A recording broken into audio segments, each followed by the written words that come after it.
Hello, could you help me grow this channel? Subscribing is totally free. Just one click below this video is all it takes. I used to think silence was the safest place in this family, the only shelter left after years of biting comments, sideways glances, and the kind of laughter that ends in someone crying in the bathroom.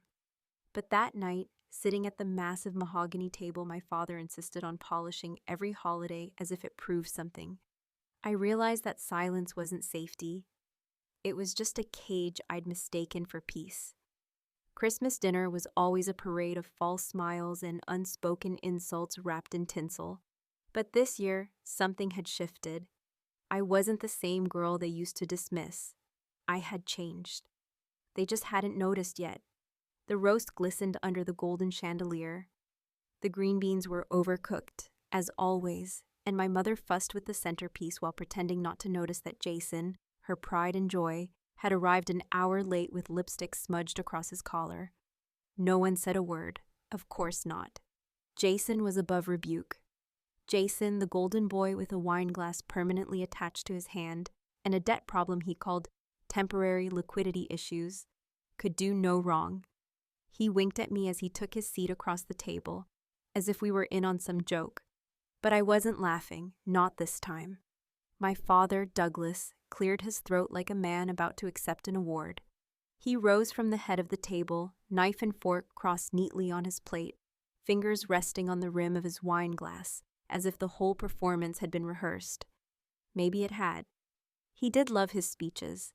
Every Christmas he gave one. Always about gratitude, always with a barely veiled jab in my direction.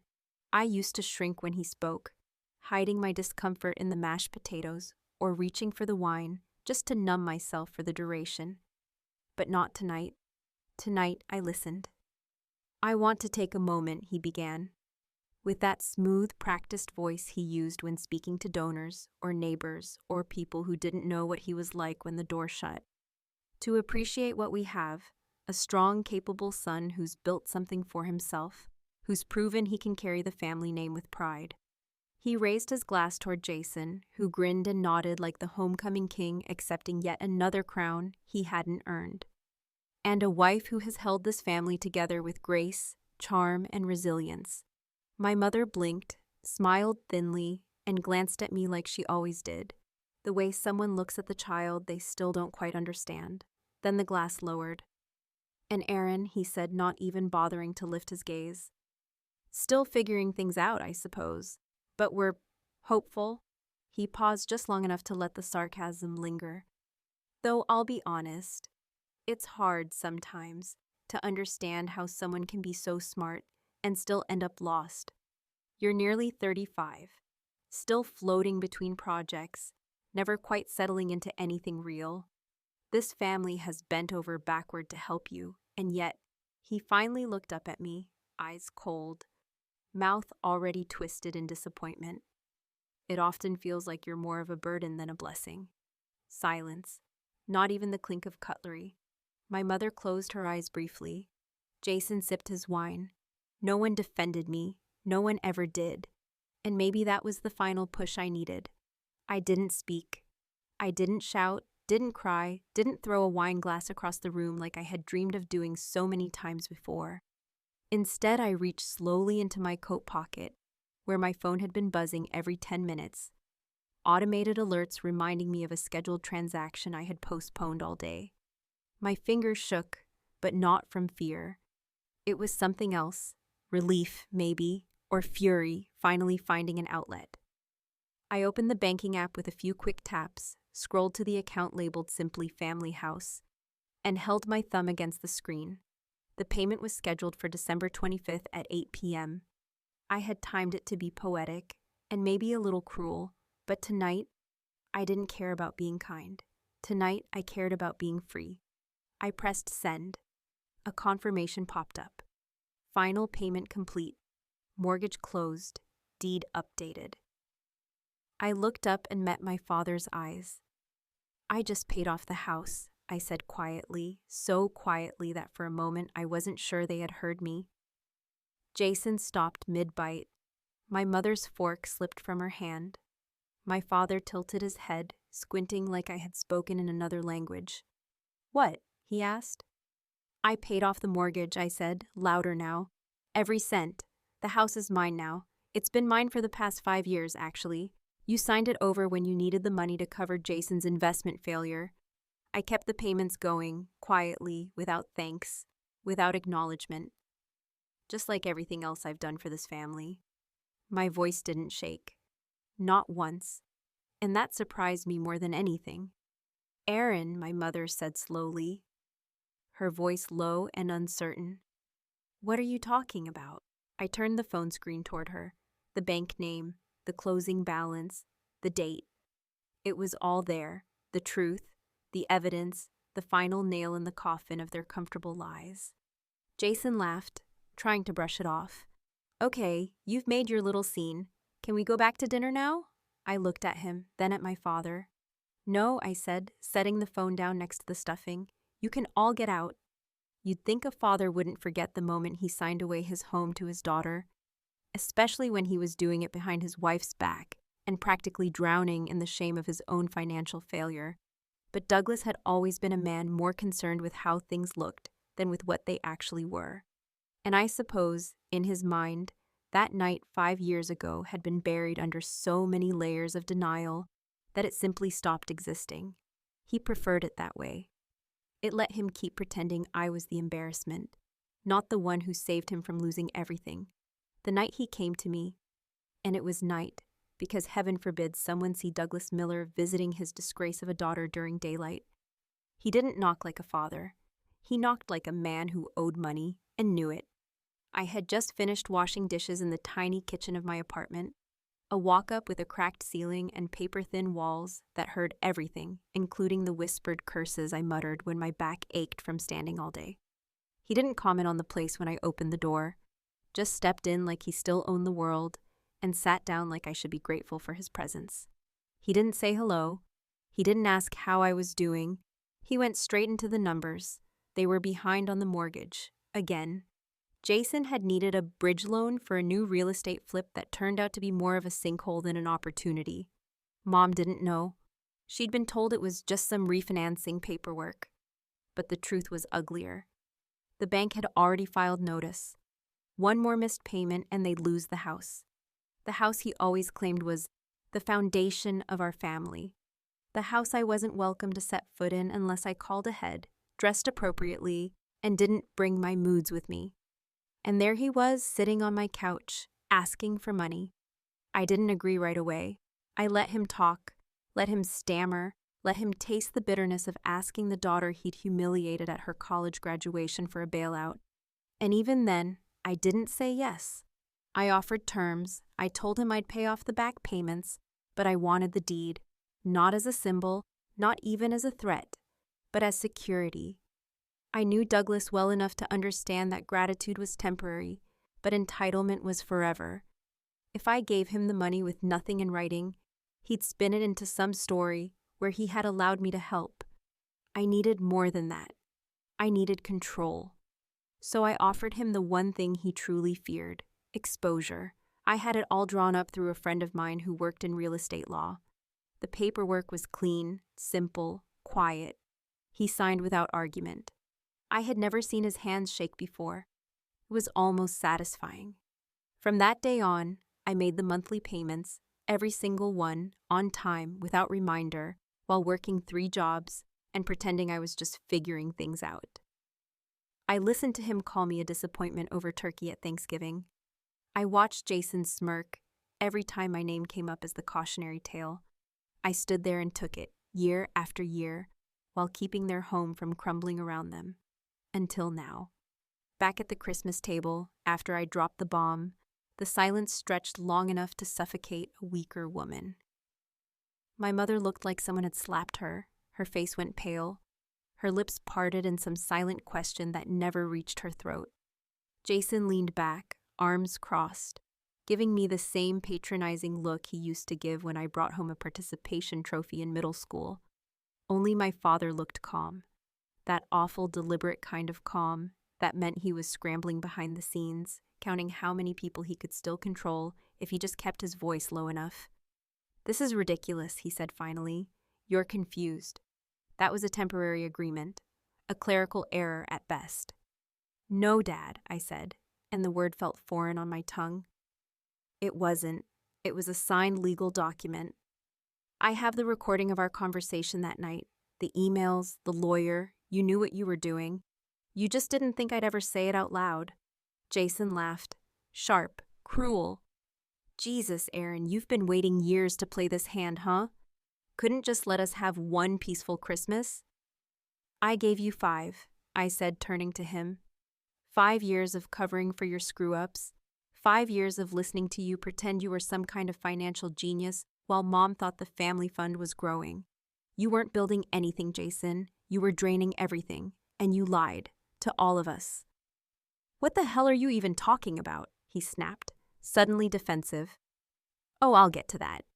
But for now, let's focus on the part where you all lived in a house you didn't own, paid for by the daughter you called a failure, the woman who, despite everything, still showed up every time you needed a miracle.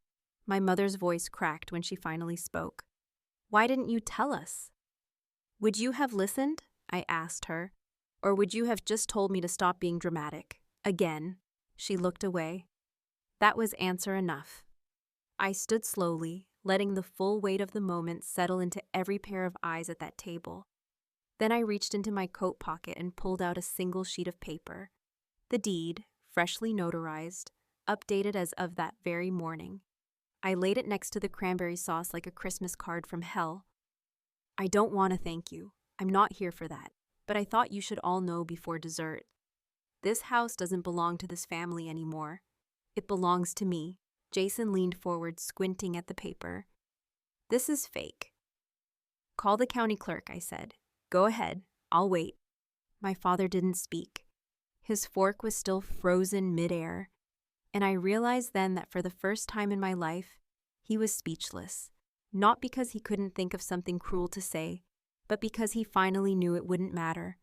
That was when my mother's eyes rolled back, her body swaying before she dropped like a stone into the bowl of cranberry sauce, the red soaking into her cream blouse as Jason leapt to his feet, knocking over his chair.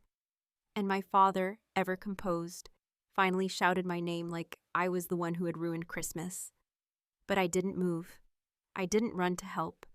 I stood there still holding my phone, still feeling the soft hum of the transfer confirmation buzzing in my palm. And I thought, no one can ignore me now. If my father's silence was shocking and my mother's fainting was dramatic, Jason's reaction to the truth was so pathetic it almost made me laugh. Except I was too angry.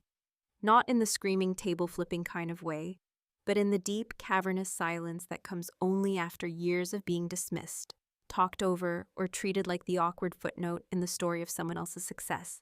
I watched him pace the dining room like a man trying to decide whether to fake concern or mock me into silence. But what he didn't realize, what none of them realized, was that I hadn't come here just to drop a single truth bomb and call it a night. I had planned every detail, every beat, every uncomfortable minute. The house was just the first card, the deck was still full, and Jason was next. He had always been the one they showed off. His framed graduation photo sat above the fireplace, even though he never actually graduated, something conveniently left out of family conversations. He was the one they wrote about in the Christmas letters sent to distant cousins, the one whose real estate ventures were presented as triumphs, even when they quietly fell apart and needed rescuing. I can't count how many times I heard someone at a family gathering say, "Well, Jason is doing so well for himself," while my mother smiled tightly and changed the subject when anyone asked about me. I suppose it was easier to pretend I didn't exist than to admit that their son, the supposed success, had been bleeding them dry.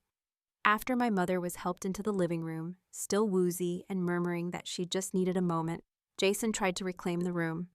He stood tall, well, tall for someone who spent more time in tanning beds than gyms, and spread his arms in a mock heroic gesture that would have been laughable if it weren't so grotesquely familiar. "All right," he said, voice slick with forced calm. "You've made your point, Aaron. The house, the drama, the big moment. We all get it. You've been sitting on your little secret, just waiting to blow up Christmas dinner. Very cinematic. But let's be real. You're still the same girl who couldn't hold a job, who called Mom crying after every failed project, And now you want to pretend you're the puppet master? Come on. There was a moment, one brief moment, where I saw the flicker of doubt in my father's eyes, a wrinkle in the smooth wall of control he liked to wear. But he said nothing. Of course not. He wanted to see what I do next. I reached into my bag, a nondescript black purse I had set beside my chair earlier, and pulled out a thick, neatly bound stack of papers. Not the house deed this time. These were statements, financial records, dozens of them, all bearing the same account number, my parents' joint account, and dozens of curious, consistent withdrawals, each labeled with coded names like consultant fee or operating cost for LLCs that didn't even exist anymore. I placed the stack gently on the tablecloth, sliding it toward Jason without breaking eye contact. You remember Aunt Ruth's anniversary party 2 years ago? I asked, my voice low, measured.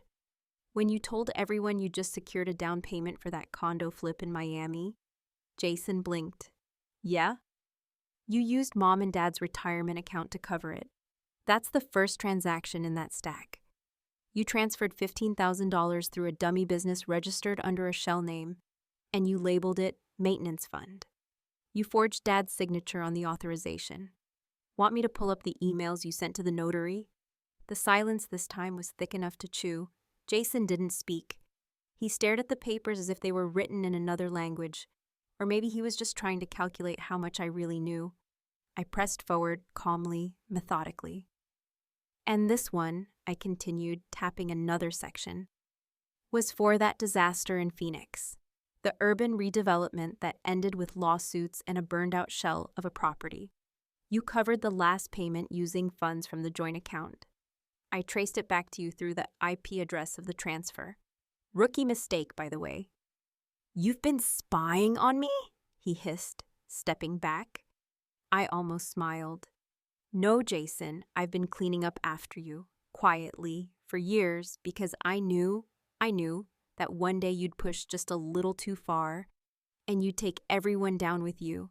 I didn't do this to ruin you. You did that all on your own. I'm just making sure they see it. My mother, pale and wide-eyed, had returned to the room just in time to hear the last few words. She looked at Jason, looked at the stack of papers, then looked at my father. And in that moment, something inside her shifted, like she'd been holding her breath for years and had only just remembered how to exhale. My father finally rose from his seat, his napkin falling unnoticed to the floor, and he asked in a tone that was more strained than stern, "Is any of this true?" Jason didn't answer. "Answer me, son." Jason's mouth opened, then closed. His eyes flicked toward the door, then toward his wife, a woman who had been sitting silently at the edge of the table through the entire exchange, watching the implosion with the cool detachment of someone who had long since lost the energy to pretend.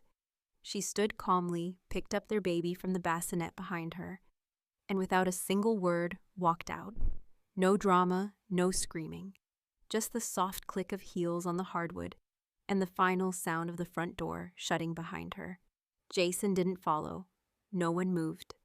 The only sound in the room was the soft hum of the refrigerator and the distant, cheerful drone of Christmas music coming from the living room speakers. Some upbeat holiday tune that felt grotesquely out of place in the growing wreckage. I looked at my father, who had finally sat back down, pale and hollow. "You said I was a burden," I said, not needing to raise my voice.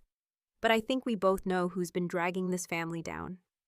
I left the papers on the table, let them read it all, page by page, lie by lie. My hands were clean. Their secrets finally were not. By the time the last page of the printed statements had fluttered to the floor, and Jason was sitting in rigid silence with the weight of his unraveling life pressing down on his shoulders, the room had grown heavy with a kind of tension that was no longer electric but oppressive, like everyone was stuck inside a house where the air had turned too thick to breathe. My mother had stopped asking questions. She just sat still, eyes fixed on her hands, as if they might hold some explanation for how everything had fallen apart without her noticing. Or perhaps she had noticed it all and simply chosen to ignore it in the hope that if she didn't speak it aloud, it might disappear on its own. That had always been her gift. disappearing behind politeness, behind casseroles and clean laundry and a perfectly decorated tree, behind the role of a woman who had learned early in life that silence kept things from breaking. But silence, I had come to learn, doesn't stop anything from breaking. It just makes sure you don't hear the sound when it finally does. My father hadn't spoken since Jason's wife walked out. He hadn't shouted or protested or demanded explanations, and that, in a way, made the whole thing more unnerving. Douglas Miller, the man who used to raise his voice over a crooked picture frame or a late arrival to dinner, had gone completely still. He sat with his elbows on the edge of the table, his fingers laced in front of his mouth like he was in a courtroom waiting for sentencing, and I could see it in his eyes. That wild flicker of calculation, not guilt, not sorrow, but the panic of a man trying to wrest back control of a narrative that had slipped through his fingers. "Aaron," he said at last, and I could feel the weight he tried to pack into my name, the condescension, the rebuke, the unspoken warning, all of it tightly coiled beneath the surface. "What exactly is it that you're trying to accomplish here?" It was such a ridiculous question that, for a moment, I couldn't help but laugh. Not a hysterical or mocking laugh, but a low, tired sound that came from somewhere in the back of my throat. What I was trying to accomplish. After 5 years of holding my tongue, after signing a deed to their house with shaking hands in the back room of a notary's office, after watching this family pretend I didn't exist while quietly draining the resources I provided. He still thought this was about performance, about spectacle. It was almost too on brand to be real. "What I'm accomplishing," I said slowly, enunciating each word so that there could be no room for misinterpretation, "is telling the truth, finally, out loud, for once." He leaned back in his chair with a deep exhale, a hand lifting to rub his temple as if I were the one causing him pain, as if the act of being exposed by the daughter he never respected was giving him a migraine. Then, in a voice that was carefully controlled and measured, he said something that I had almost expected, but still sent a chill across the back of my neck. "You do realize none of this is legally binding if I challenge the terms of the transfer. That document, the one you keep waving around, it was signed under financial duress. A judge might call that coercion." I met his gaze with the kind of stillness that only comes from absolute clarity. It was the same look I had given myself in the mirror 100 times while practicing how I'd respond if, or rather, when, he tried to take it all back. "I thought you might say that," I replied, pulling my phone from my pocket again. The same phone I had used earlier to transfer the final payment. The same device that had become a kind of lifeline in all of this.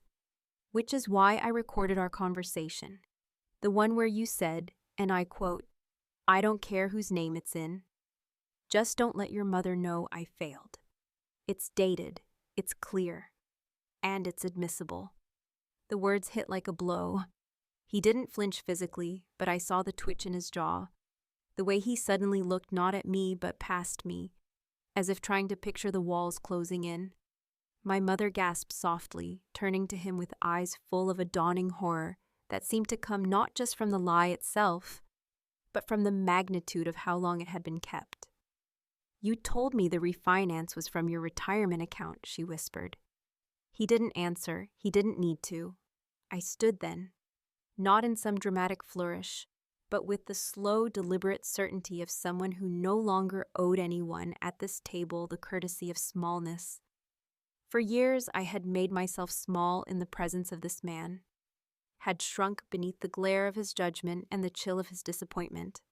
I had listened to him dismantle my worth with the surgical precision of someone who believed cruelty was a form of guidance, who believed that if he pushed me hard enough, I might break into something he could mold into a version of myself he could stand to claim.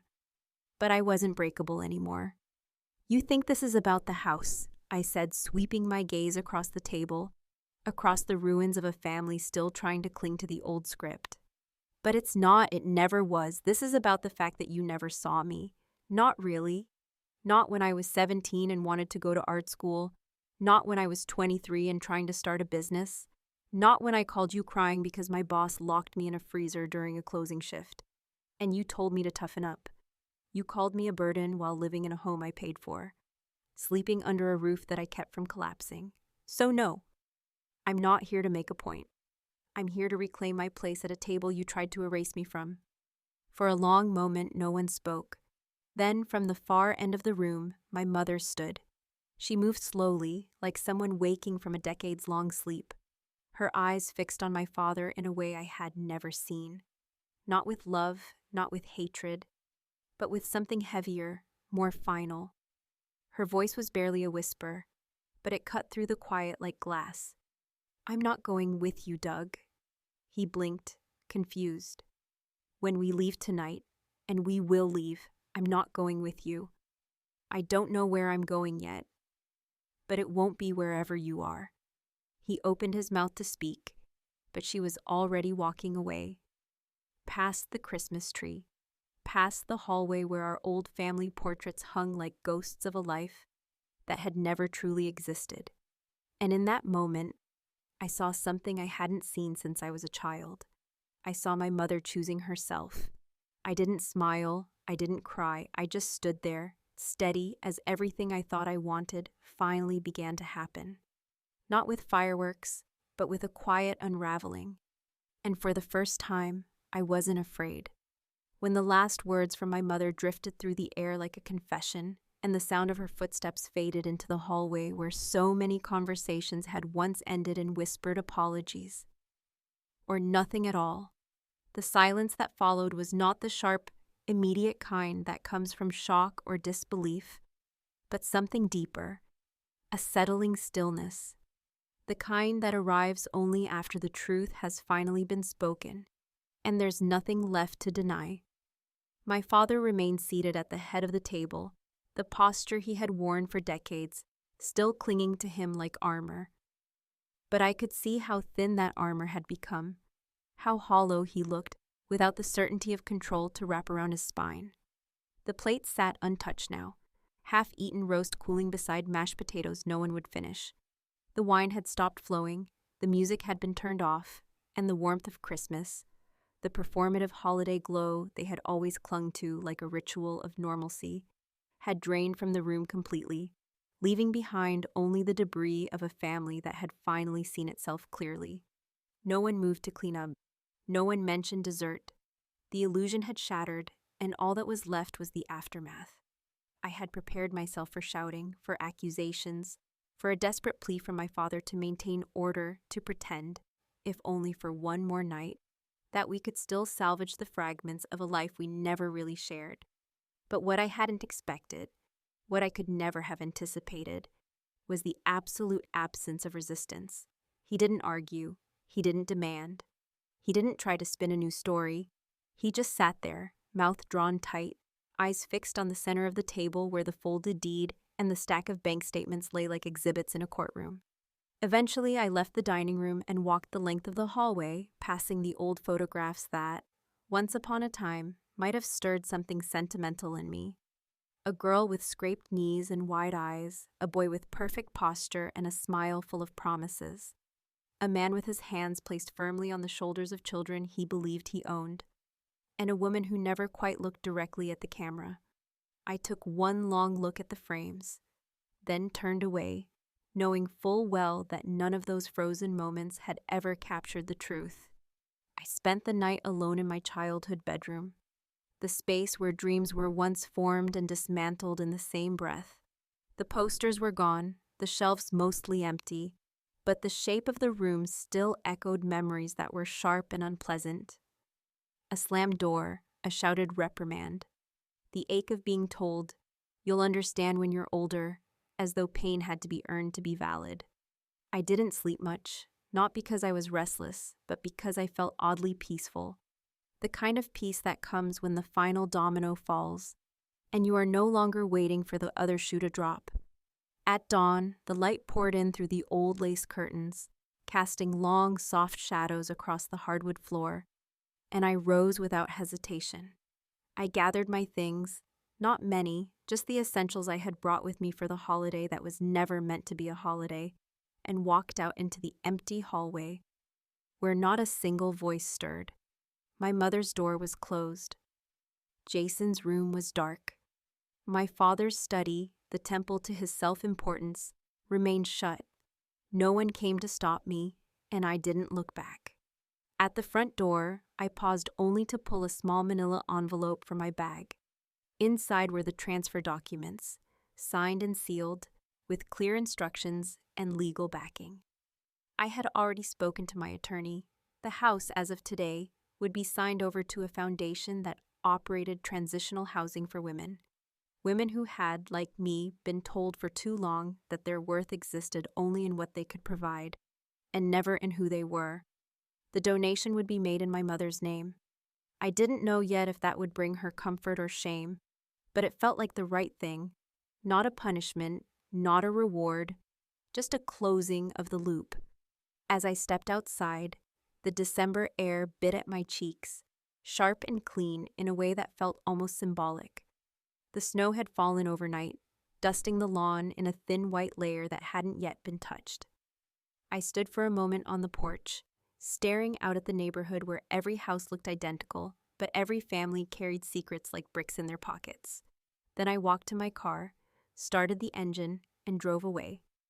A week later, I received a card in the mail. No return address, no handwriting I recognized immediately, just a cream envelope embossed with gold edging, the kind my father always insisted on using for official correspondence. I opened it slowly, my fingers trembling not with fear, but with the strange, quiet anxiety of a person who has already let go, but still wonders if the past might reach out one last time. Inside was a single folded card, no photograph, no holiday greeting, just one sentence, typed in all caps like it had been written on an old office typewriter. "You'll always be my daughter, but you'll never be part of this family." It was signed simply with the letter D. I stared at it for a long time, letting the words settle into me, not like a wound, but like a closing bell. There was no apology, there was no gauge, just a confirmation, a final attempt to assert a boundary that had been crumbling for years. My father still believed he could define who I was by excluding me, that by declaring me not part of his family, he could erase the fact that without me, the family would have already collapsed under the weight of its own hypocrisy. I didn't reply. There was nothing left to say. Later that night, I took the card and slid it into the fireplace. I watched the flame lick at the edges, curling the paper until the message disappeared into ash. Not as a gesture of revenge or even release, but as a quiet declaration to myself that I was no longer the girl waiting to be invited in. No longer the woman trying to prove her worth. No longer the burden they claimed I had always been. I had given them a home. I had given them grace. And in the end, I had taken nothing but my freedom. Funny, I thought as I watched the embers glow in the dark. He finally got it right. I was never trying to be part of their family. I was trying to survive it.